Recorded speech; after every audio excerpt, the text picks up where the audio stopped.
Welcome to Imperfect Momming. Our children are constantly looking to us for examples. The term role model doesn't quite cut it here.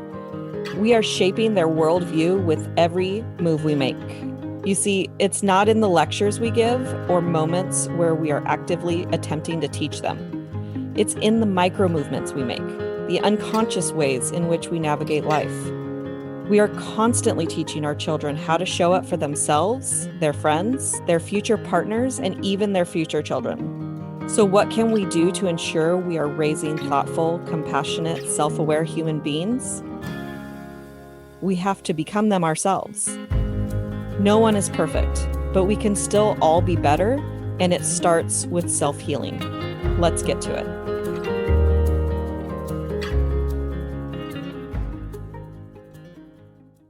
Welcome back to Imperfect Momming, and we have a very special guest today, Shera Joiner. Welcome to Imperfect Momming. Yes, thanks so much for having me. I'm excited to be here. Did I say your name right? Because now we were talking about Shera and Yes, you got it right. It is Shera, but there are times I like to pull the Shera card and have superpowers, so no worries. When it comes to being a mom, you have to have your superpower. Like that is a superpower a lot of times. So 100% is a superpower. You can embody Shera as your as your superhero of choice. Yes, love it. They have recreated everything else, but they haven't recreated He-Man and She-Ra. Like, what is up with that? Some things maybe just don't need to come back. That's true. Or maybe it's still coming. We'll see. Yeah, now that I said it, it's going to be out. It's out there, and somebody heard me and is going to recreate it, or it's in the works. Anyway, so tell us a little bit about who you are and what you do. Yeah, so I am a registered nurse and a health and mindset coach for busy moms like myself. I have 3 kids.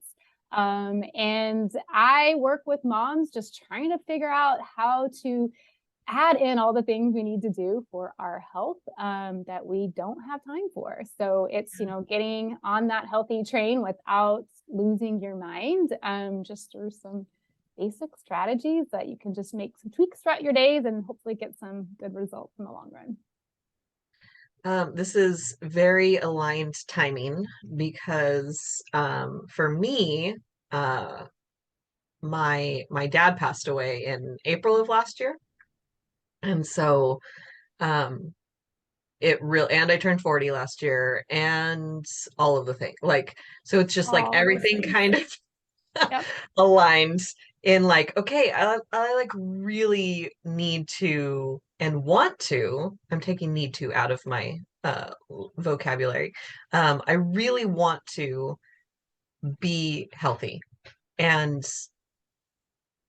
I've just started making it a priority. So I'm now 4 or 5 weeks postpartum.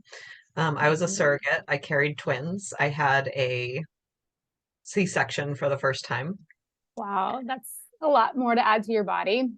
Yeah. So, and I decided that processed sugar is evil. And I am cutting out processed sugar from my life. And this morning I did yoga for the first time in at least a year. So there you go. See, you're already doing the steps. I'm already doing some stuff. I was going to stop eating sugar, and I actually had stopped eating processed sugar before I got pregnant. And then I got super duper nauseous in my first trimester.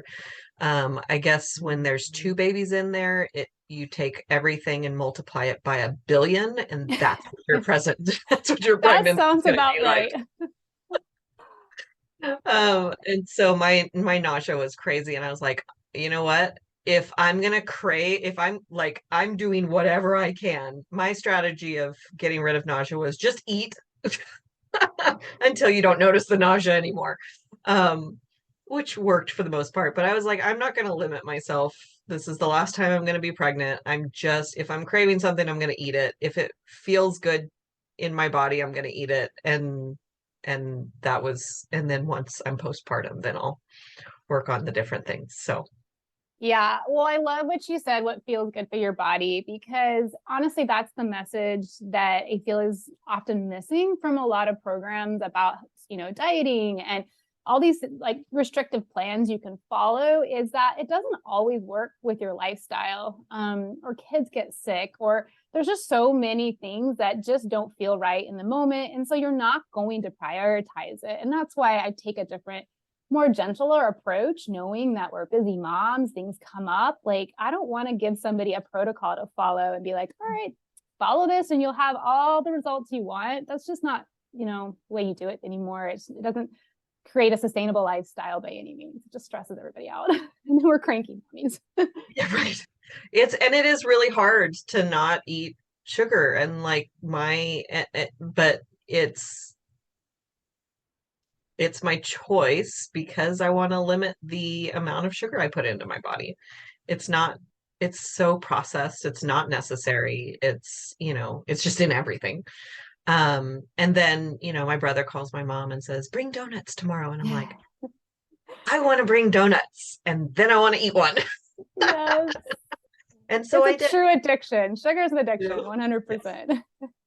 And I did, and it was like, okay, I ate two donuts, and now I'm back on to not eating sugar. And because I think that if you restrict forever and ever, you become resentful, and then you're gonna fall off the bandwagon like hardcore and eat a whole bag of chocolate. Well, and you've already said a couple of things that I picked up on. You have to decide that you want to do that for a reason, because otherwise, what is going to keep you on track? I think about, with your kids, you tell your kids, okay, don't touch this, glass jar grandma brought over. It's breakable. Don't touch it. What are they going to do? You're going to stare at it, and eventually they're going to touch it, because if you tell yourself you can't have something or can't do something, your brain will fixate on that, rather than like what you were saying, like, hey, I know that sugar is literally in everything. It doesn't serve my body and I want it out of my body for, as much as I can. Then you start looking at ways to get around it and not eating it. Mm-hmm. And Starbucks was a really big thing for me. So I've been cutting down Starbucks slowly as towards the end of the pregnancy, especially like probably drank more of it than I should have while I was pregnant. But I was very mindful of like, I'm not gonna go overboard on Starbucks, and I need to taper that off because it's probably my favorite of the sugar consumptions. And I probably went 2 weeks without a Starbucks, and then I had one, and my body let me know that it did not enjoy this any longer. And I'm like, oh, okay, then good to know. Yeah. I love those little messages from the body that remind us of why we quit it to begin with, right? It's like, okay, I'm listening again. I see the same thing with alcohol a lot of times. If you do dry January or different things, and then you start drinking again and you're like, oh, this just doesn't sit the way that I thought it would be fine. But no, it's not the same. Yeah. So you were a nurse first, I'm guessing. Yeah, 20 years. I still do have my foot in the door a little bit with nursing, just because I love that environment, but primarily focusing on coaching now. Yeah. So when I was in the hospital twice during my pregnancy, very close together. I had a minor fender bender that put me into preterm labor. Oh no. Yay. So I was in the hospital for 5 days, and then the birth. And so there was a lot of traveling nurses, and that's kind of exploded, I'm assuming, with COVID. Yeah, I think there's a little more of it. It's been around for a long time. I actually did travel nursing the very beginning of my career, back when it was kind of a new thing, because my husband was in the military. and he had to bounce around to some different trainings. And I was like, you know what, why not sign on as a traveler and just kind of live up, what that experience was like. So I did do travel nursing in the DC area. And so, but it is definitely a lot more of it. Just, it's part of it is because it gives the nurses something new. They can travel with, their families even. Some people rent RVs and they just literally travel with their families and they get paid well. But other times it's just, it's the demand in certain areas. And yeah. That's super cool. If I had any stomach for being a nurse, I have like the utmost respect for anyone in the medical industry, and I made sure to let all of them know that I was super appreciative of everything that they do, because I know that not everybody is like that, and it's a really difficult job to do, and you just have to love it and or people or something. Yeah, and it has gotten a lot harder on the workload is harder since COVID. I don't think things ever will go back to what we've known it in the past. And even just, wearing a mask for 12 hours and things. I work with a lot of nurses through burnout and things because it's a real struggle. So anytime you can tell a nurse that you appreciate them, like it goes a long way. So that's really sweet of you. Very cool. Okay, so you're focusing more on coaching, which I don't blame you, because it's pretty much been my favorite job that I've had in my life, and I've had a lot of them. Yeah, it's very fulfilling. I love it. So you're helping moms get back to, and what is it that you help moms with first? Like what's step one? Well, step one is probably taking a step back from everything you've been told about health and wellness. Because again, everybody's different, and where your starting point is going to be different, what your life looks like. If you're a working mom, if you're a stay-at-home mom, like it's going to look very differently than say somebody else. And so it's really just taking that step away from all the things you've tried in the past, especially if you're 40-ish, I would say late 30s, as your hormones are changing.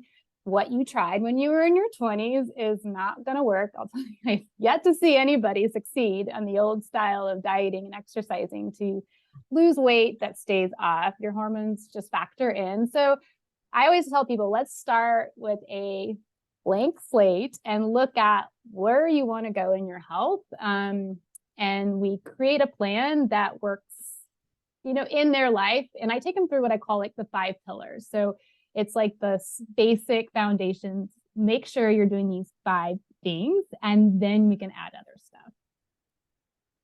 Okay, so what are your 5 pillars? So the 5 pillars, and this actually starts maybe one layer before this, and that is you have to prioritize your health. Be willing to prioritize your health. And I think we had talked about this briefly before. It's not a me first mentality. So when you're ready to get healthy and prioritize yourself, it's also not a me first, because sometimes I think that message comes through where your oxygen mask needs to go on first, right? Or your cup, you can't pour from an empty cup, and both of those things are accurate. But for the example, like putting your oxygen mask on first, speaking from a nurse, in an emergency situation, absolutely. But why do we have to tell moms to do that? What in a situation where your child is in danger, what are you going to do first? Instinctually, like what happens is I'm going to take care of my kid. Like we just have that in us. If a car is like going to run over your kid, like, or is on top of your kid, like you have superhuman strength. That's the Shera power that comes out right there. The Shera power comes out, and you're gonna save your kid. But you can't do that if the car's on top of you.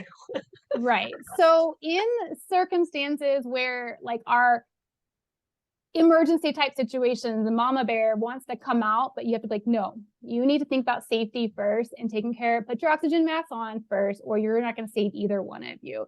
And the reason we have to be told that, right, is because it goes against everything in us.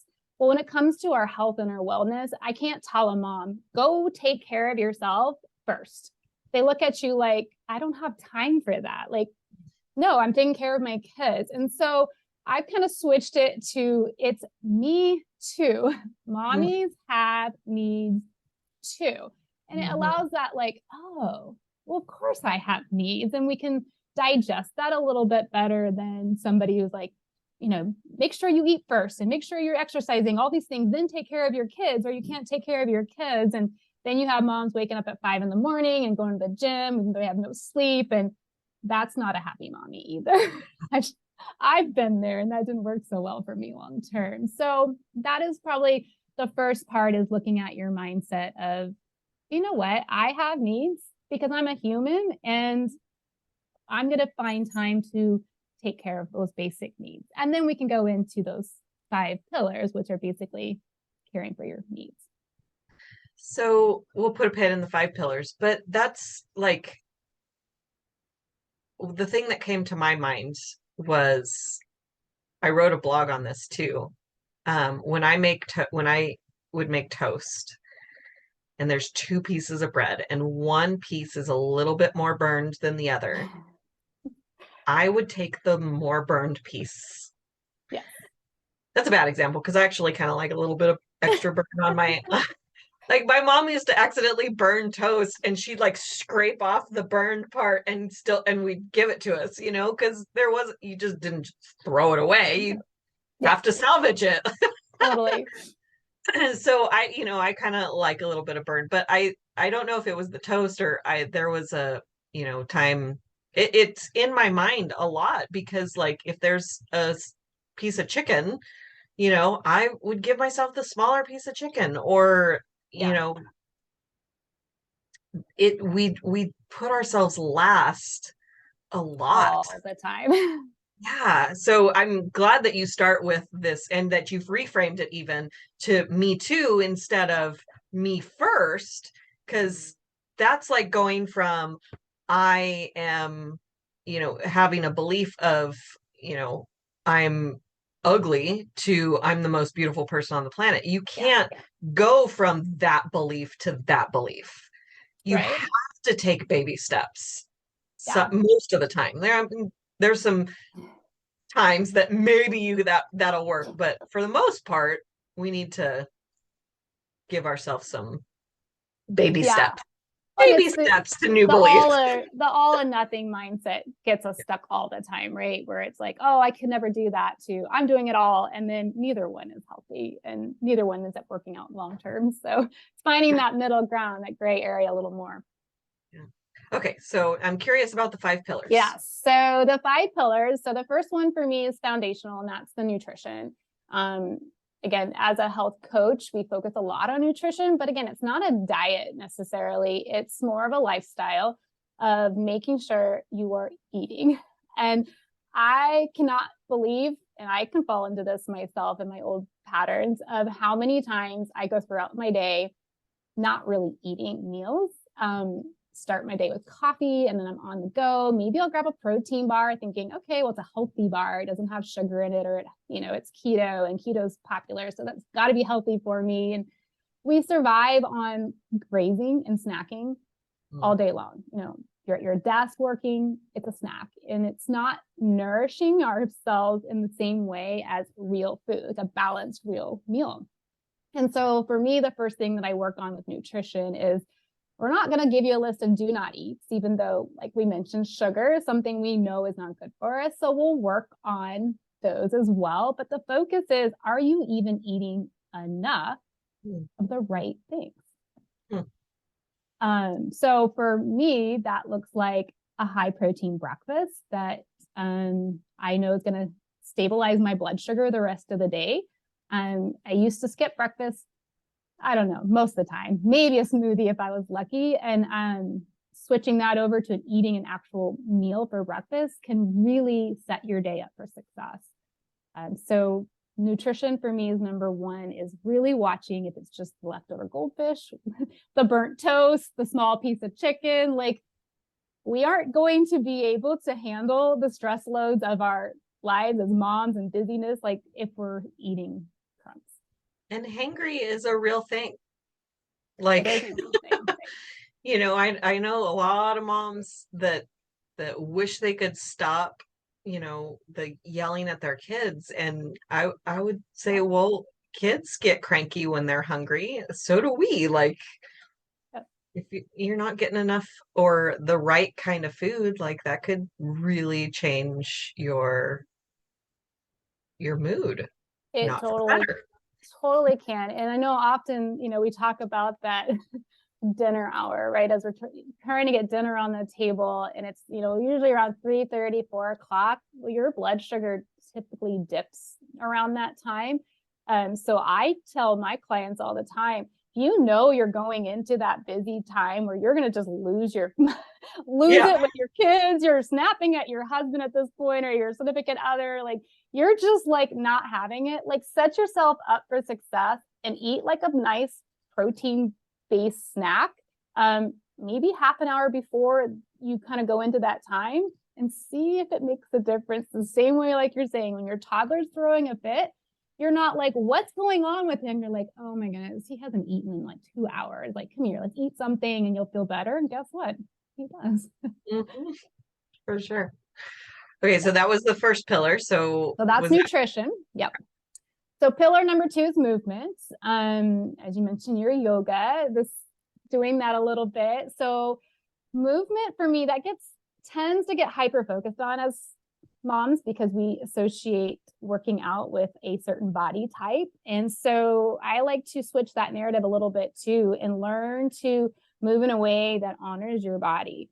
Because sometimes we can get a little overkill and do those 5 a.m. spin classes on no sleep and not eating well. And you're not doing your body any good by doing that. So it's just being mindful that our bodies have limitations, and it's not always the season in our lives to be doing that or having a certain physique that you want. Not that it's, sure, if you want to look great and fit, that's great. But if your time is limited, you have to be realistic about what you can fit in, because what you do every single day is going to make a bigger impact than if you make it to the gym once or twice a week and you hit it hard. So it is those daily movements. And there's so many great nutritionists that I follow as and like influencers in the wellness space that have pulled research out and said that if you do a 10-minute brisk walk daily, that's enough to give you years on your life. Like, that improves your longevity, improves your health tremendously. So I can do 10 minutes a day, like even if that's taking my kids or the dog outside, right? So we get in this mindset again of that all or nothing. If I can't make it to the gym, why even try? And I'm here to tell you, do it. 10 minutes every day. If you can do more, great. Can't? Hey, you did your 10 minutes. You're doing great. So before I was pregnant, I was walking a lot. So I'd walk for about an hour a day or so. I was working on getting to, I think that took, I was up to like 8,000 steps. I never got to 10,000. I was building my way to 8,000 steps, or to 8,000. I was between 7 and 8. And it took about an hour and a half or so. And then I stopped because it was summertime, and then I was out of the habit, and then I was on bed rest. So and so it's, as we're recording this now, this episode will come out in April, but right now it's January, and it's the coldest I remember California being. I've lived here my whole life. It's the coldest I remember it ever being. And so I'm not waking. I wake up at 5 in the morning anyway. I like waking up at 5. It gives me an hour and sometimes 2 by myself. But that's also part of my natural rhythm. Mm-hmm. And I've always been more of a morning person. And whether I wake up at 7 or 9 or 5, I want to go to bed at 9, no matter what. Like 9 o'clock is my bedtime. Anyway, so it's too cold to go for a walk right now. But one of the things that I will be doing when it starts to get a little bit warmer, when it's not literally freezing, when I'm taking my son to school, I'm going to drop him off at school, and I'm going to walk around the block, around the school block. I don't know how long that's going to take, but that's what my plan is when it starts to get a little warmer at the drop-off time. When it's warmer at my wake-up time, that's when I'll go for my Mhm. walk. Yeah. But little things like that to plan it inside of your day and finding time. So I did, I do meditation first, and then I did 20 minutes or 10 minutes of yoga, whatever it was. I have an app that I follow, and today was day one. Yeah, no, it's great. And I love your idea about it being something you do daily after you drop, your son off, because it's kind of like the same thing they talk about, like, create a new habit right after you brush your teeth, because your brain just goes, oh, I dropped my son off, so now it's time for my walk. And it's not something you're having to motivate yourself. It becomes part of your rhythms and daily habits. So stuff like that is really just, again, getting away from, I love to work out. It really energizes me, but I just had to give up the fact that I can't do it the same way that I did when my kids were not around, or before I started, running a different business that takes more time, but I can still show up and move my body. And that's the message I want moms to hear. And if it's inside, I mean, that can look like a dance party with your kids. Like, you don't even have to be like following any sort of program, doing some air squats or something quick and easy. And again, just showing up daily to do that is really going to help. I think that when they're little, did you ever do the airplane thing, like where they sit on your feet Oh, yeah. and you could like do that and just lift them up, and they're 20 pounds. That's decent weights, right? It will get your heart rate up. That's for sure. And they're gonna have fun, and they'll probably remember that the rest of their life. Like, Yeah, connection definitely. while like connection while you're helping your body. Like, that's amazing. Yeah. The other thing I like to just put is, like, sometimes we think we need a new equipment, or, the Peloton bike, which all those are great, like, tools and resources. But I mean, how many times do you buy something like that and it just ends up collecting dust because it's not something new that's really going to keep the motivation going? It's just showing up daily that creates that momentum. We have one of those machines, like the rowing machine. Yeah. I think An I've used it exercise. twice ever, but I mean, I didn't buy it. That was my boyfriend's idea. He's used it less than I have, but uh, okay, what's pillar number 3? Okay, so number 3 is rest. And for me, that is not necessarily the same thing as sleep. We all know we need sleep, and you mentioned kind of your rhythms. I think it's great that you put that in, because everybody's rhythm is different. Some of us like to stay up late and get up a little bit later. I follow more your rhythm, going to bed early and getting up early. But the part about rest that we forget about is that our minds also need rest. And so we can go all day long firing off things. When you have multiple kids, especially different age groups, you just don't stop thinking ever. And so when you think about, like, your computer or your phone with, like, all the tabs open, and then you get really frustrated because maybe it's just me that does this. I get really frustrated. My computer's slowing down or it's locking up, and I'm like, starting to yell and scream at this point. And I remember my husband one time was home and he looked over at me and he's like, well, what did you expect? You have like 20 tabs open. I'm like, yeah, I need all of them. And he's like, your computer can't operate with 20 tabs open. Like, what'd you expect? And so I like to think about that even as our brains, and as moms and women, especially, that's just how we're wired, right? To not have, we're multitasking, we're constantly thinking about things. So I love to remind moms to give their brains a pause. And for me, that looks like, I call it my AM and my PM. So in the morning, I'm like you, I like to get up in my mornings.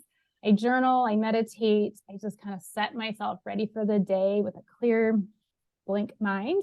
And then in the afternoon, I do the same thing. I just set a timer on my phone and I think, okay, even if it's 5 minutes, if I have to hide in the bathroom, and I don't take my phone, I don't take anything with me, it is time to just let your brain reset and relax. And it's amazing the amount of energy that can really, like, bring you for the rest of your day.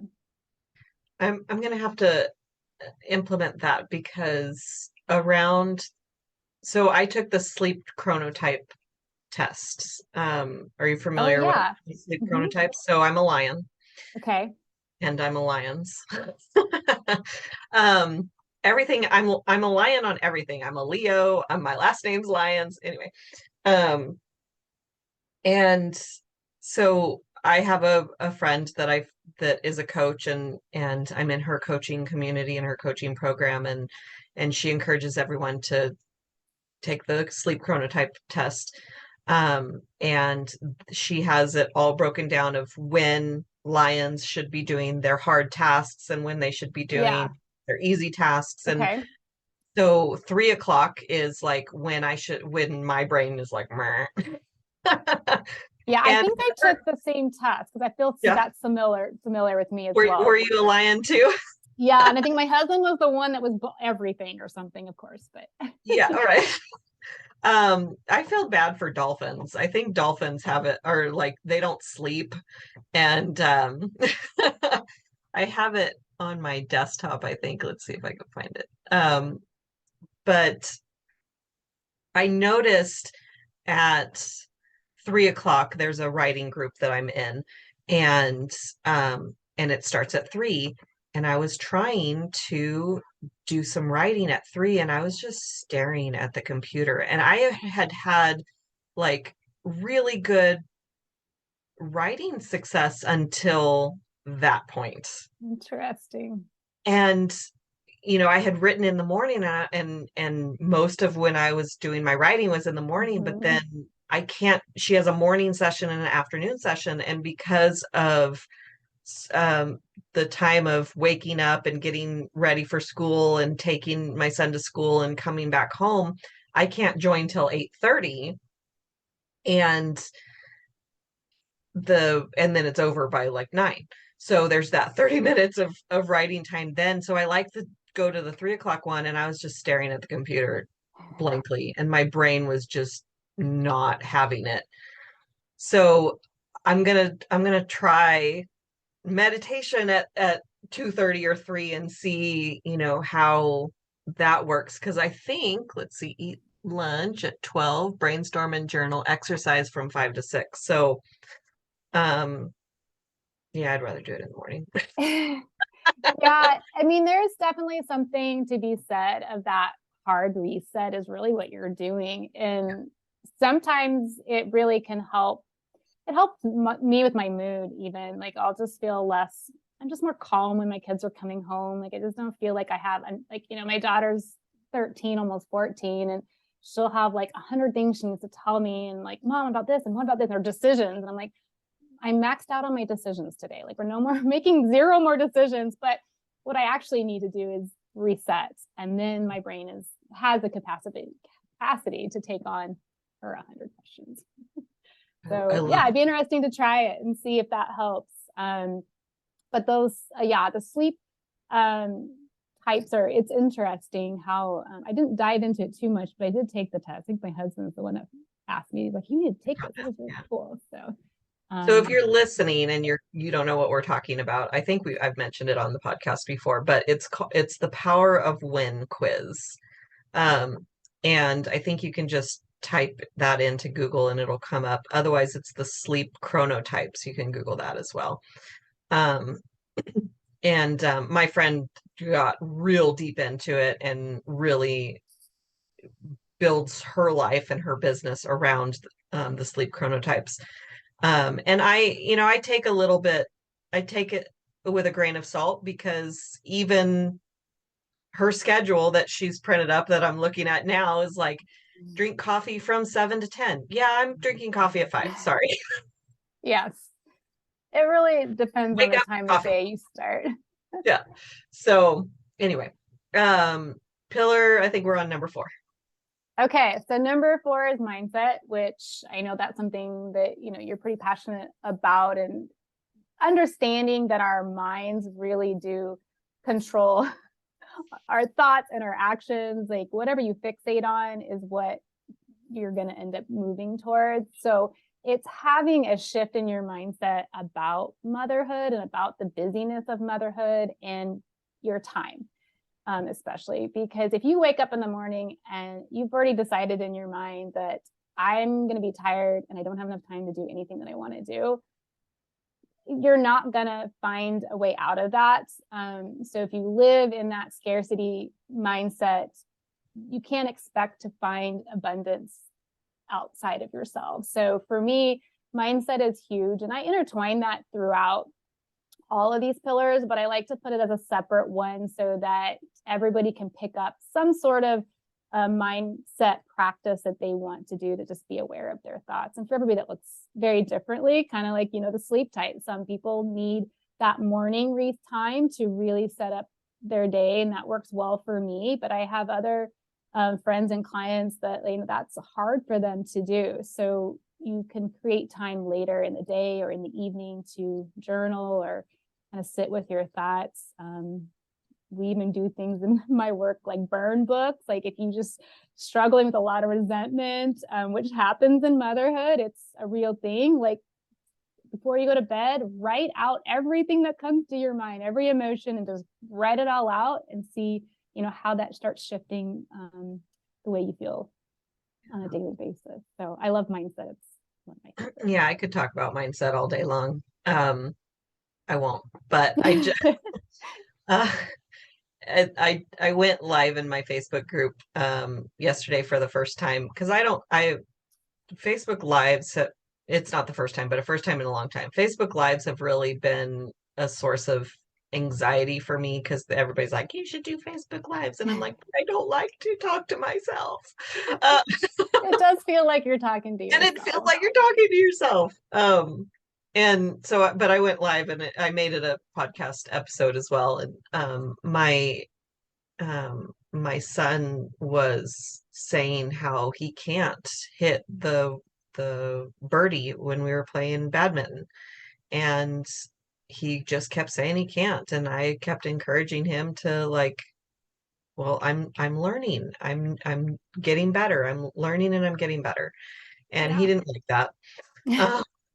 And we ended up threatening him and said that he would have to, if the positive stuff doesn't work, then the negative reinforcement's coming next. So we said that if he didn't stop complaining, he was going to have to do 2 push-ups every time he complained. And he literally shifted his attitude immediately.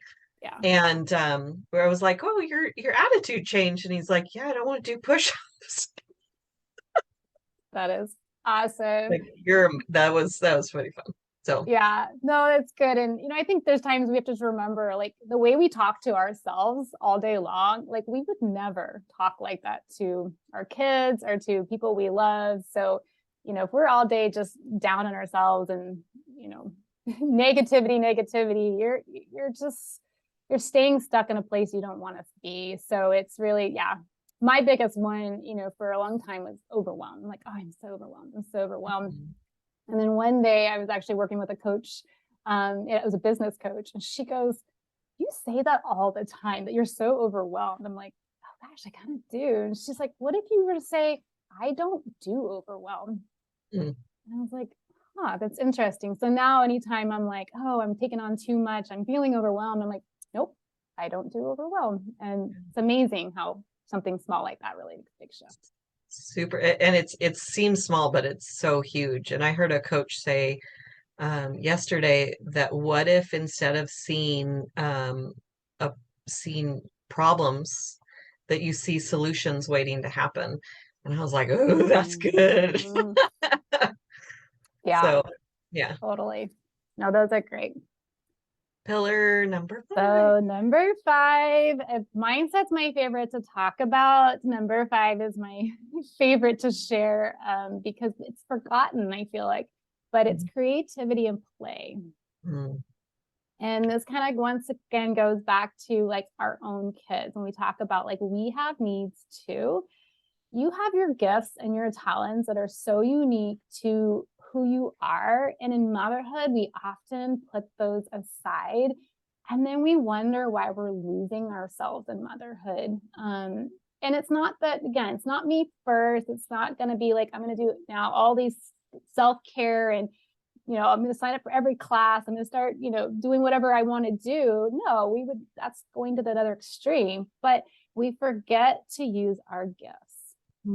And gifts and creativity can come in so many different sizes and shapes. So, you know, I had a client who she's like, I just don't think I'm very creative. So how do I be creative? And I was like, well, what do you like to do? And so we got talking. She loves to write. And so journaling was one of the things we did for mindset. And I was like, well, writing's very creative. Like, just start writing. And so now when she needs her like me time, she's like, I just get a notebook and I just be creative with words and it fills me up. And I was like, that's amazing. It doesn't have to be painting or things that we just think are, oh, that's creative because they can sing. Like, no, we all are creative. We just need to figure out what that is. And going back to that inner child will really help you discover, you know, what those things are. What did you like to do when you were a kid? Really good place to start. I ask people who have become moms and feel like that's all they are now, that they've lost themselves inside motherhood. And I ask them, well, what did you do for fun before you were a mom? Yes. And start there. And maybe you don't enjoy it anymore, and that's fine too, you know, but what did you do before you were a mom? And I think it's hysterical that when moms hear, you know, put yourself first, that they do, you said, go to the extreme of all the time. Yeah. And it's like nobody ever says put yourself first 24/7. Like, screw the kids. Right. I don't think anybody's ever said that. I haven't ever heard any self-care guru say 24/7. Like, why do our brains go to 100% of the time? Put yourself first. Screw the kid. He's crying, whatever. Me time. Like, yeah. Well, and I honestly look at my 5 pillars as self-care. Because if you really think about what self-care is, it's caring for yourself, right? So if you aren't making it a priority and taking time to do these basic things in my 5 pillars, don't go to the spa, don't go on kid-free trips. Like, do the basics first of taking care of your needs. And all those others they're bonuses or luxuries. There's nothing wrong with any of them, but you know, you could go your entire life feeling super content, fulfilled, and have never been to a day spa, right? Like, we love day spas and they do great things for our skin and we love going, but that's not going to buy you long-term happiness. And we know that because we'll be like, oh my goodness, I'm at my max, I'm overwhelmed, right? My word. And I'm going to plan a whole day and I'm going to get my hair cut and get my toes done. I'm going to buy expensive things that I shouldn't be buying, but I'm going to do it anyways because I'm doing this for myself. Mommy needs a day off. And how do you feel the next day? guilty. You're back to the grind. You either feel buyer's remorse, you feel guilty for spending all that money. It was nice, but like it was short-lived in many ways where things like feeding yourself, nourishing yourself, your mind, your soul, doing things that fill you in your creativity and your play, like those things carry you on every day. And that's what we need to focus on. And then guess what? You're going to have so much more capacity to do those things that are more extreme and not feel guilty because it's just a fun thing you're adding to.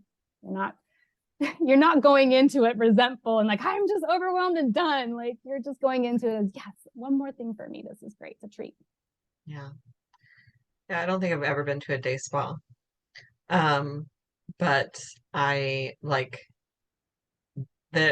so part of my self-care is waking up at 5, and part of my self-care is sleeping until 7 on the weekends. Like, it's, or if I wake up at 5 and I'm like, no, there are those days. Absolutely. And, you know, today was a absolute treat because we had a foggy day schedule.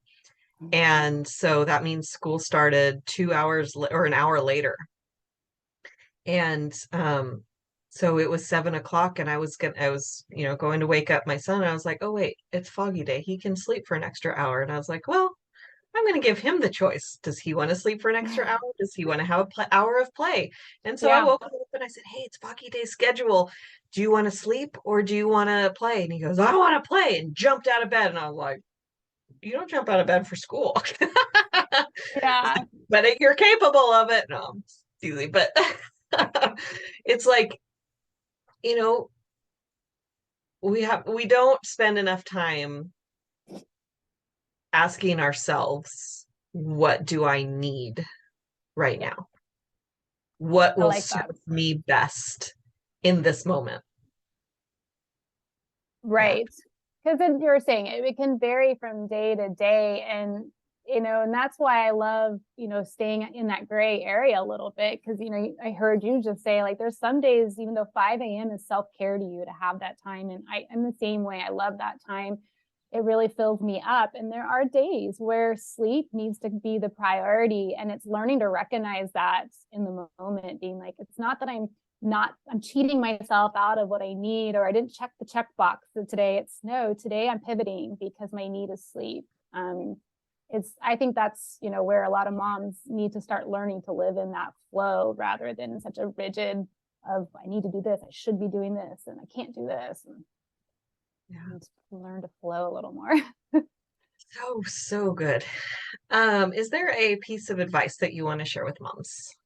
Ooh, so good. I would say my piece of my advice, if I had one thing I can say, is tell yourself every day that you're doing a great job. You need to hear ourselves say that out loud. And that's for your nutrition, your movement, all of these pillars. You're doing a great job. Once we can really hang on to that, then we can look at where we want to improve. Yeah. Because we usually start from, where do I want to improve? Because I suck so much. Yep. Yeah. I saw a post this morning of another group that I'm in, and the woman said, I don't want to toot my own horn, but blah, blah, blah. And I was like, oh, no. Please toot away. Like, we don't toot our own horns enough. And I was inspired by the tooting of her horn. Like, you don't know who you can inspire by tooting your own horn, instead of looking at it as I'm bragging, which is how we usually perceive it. But it's like, no, I'm doing a great job, and I want people to know that I'm doing a great job, and I want me to know that I'm doing a great job. Yeah. I love that. We don't celebrate enough of our accomplishments. We're always moving the goalpost every time. It's like, I achieved it. Cool. Move on. Moving on. Yeah. Totally. And I know that this is like trying to pick a favorite child, but is there a book that has been instrumental in your personal development journey? I am an avid reader. A couple of years ago really started on my own healing journey and read a ton. So I think the very first book that was kind of shifted my mindset and kind of took me down this healing path was the book called Whole Again. Jackson McKenzie, I think, is the author of that one. And it just really talks about that, again, in order to be a whole person, we have to look at ourselves, as we would anybody else. We have to treat ourselves as somebody with needs that are needing to be met, and being able to really discover that side of ourselves, because we just go through life so disconnected, and we're just striving and doing all these things and beating ourselves up with these thoughts, where we really need to have some more self-compassion. So to me, Whole Again was the first book that started making that shift for me. So it's the one I'm going to pick, because my firstborn child probably gets picked a lot too. That's not right. We all know that there's a favorite child. We just can't tell them that. She's my easiest child. That's where I'll put, not necessarily my favorite, but the easiest helps. Definitely helps in the favorite column. Well, I want to say thank you for being here, and for pouring into my listeners, our listeners, and for what you're doing in the world, because we need help in prioritizing ourselves and our self-care and our health. Yeah, definitely. Well, I enjoyed being on here with you, and I feel filled just by doing this. This is one of my creativity things. Me too. I never thought of it that way, but me too. Yeah, right? Very cool. So there will be another episode of Imperfect Momming for you next week. And until then, keep healing. Bye, guys. Thank you for tuning in to Imperfect Momming. It's time for us to step up and realize that our power is not in trying to shape our children. Our power lies in shaping ourselves into the people we want our children to model themselves after. Don't just do it for your kids. Do it for yourself. When you become a more self-aware, compassionate, and confident person, you and everyone around you benefit. For more information about me and my work, visit AlysiaLyons.com. That's AlysiaLyons.com. See you next time.